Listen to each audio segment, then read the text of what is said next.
Hi, I'm Brianna Kastning, and my persuasive speech today is Public Schools Are Failing in America.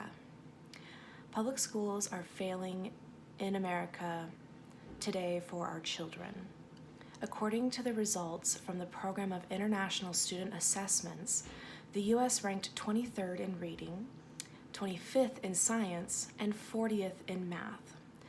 Now, comparing that to the top countries for reading and math being Singapore, and the top country for science being Japan, it looks pretty bad.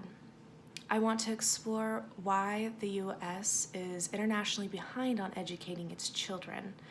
I hope to find a better way to educate the children in America instead of just pushing kids through the system. Now, public schools are failing because the government loves to throw money at the problem. For example, according to the National Center of Education Statistics, Title I targets are funded to be received by public schools. This program is supposed to help children from low-income families improve achievement success for all students. Title I has served more than 56,000 public schools in 2010.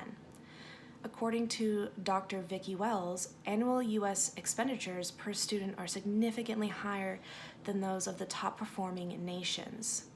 The U.S. spends about $10,600 per student, while Japan spends only $8,000 per student.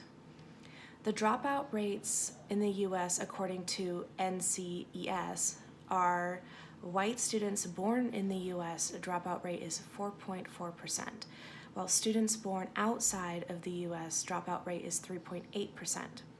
Black students born in the U.S. dropout rate is 6.1%, while Black students born outside of the U.S. dropout rate is 5.5%.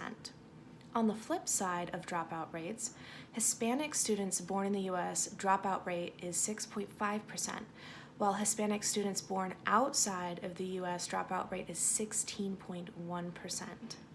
Pacific Islander students born in the U.S. dropout rate is 3.9%, while Pacific Islander students born outside of the U.S. dropout rate is 13.7%. A quick overview of dropout rates from 2000 was 10.9%, and in 2016 the dropout rates have decreased to 6.1%. Even though dropout rates seem to be factually decreasing, we have to evaluate what has caused the decrease in our students' dropout rates. Now I'm going to talk about public schools versus charter schools. A better way of teaching our children seems to be the charter school way. What is a charter school, you might be asking? According to PragerU, charter schools offer education ranging in grades K through 12 without charge to students. Charter schools are funded with tax dollars but are generally subject with fewer rules and regulations than traditional public schools, and they receive fewer public funds per pupil than public schools. They also typically take the same state-required standardized test as public school students do. Between public schools and charter schools are becoming more desirable than public schools are. According to a 2015 Stanford study, not only do charter schools provide significantly higher levels of growth in math and reading for all students, but minority and low-income students benefit disproportionately more in charter schools versus public schools. Charter school successes. Not only can teachers focus more on specific skills and subjects with students, but they can help students who require alternative learning methods, such as more visual or hands-on approach. Charter schools have achieved various levels of success over public schools. Over the past 25 years, the number of charter schools in the U.S. has increased dramatically. As of 2016, there are almost 7,000 charter schools serving 3 million students today. Since 2000, charter school enrollment has increased by 600%. This could be why the dropout rates have been decreasing over the years.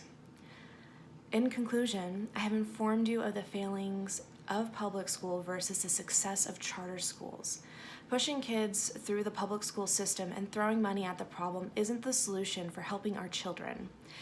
If you are a parent or one day want to be a parent like myself, then you probably also want your children to be well educated and have a bright future to look forward to.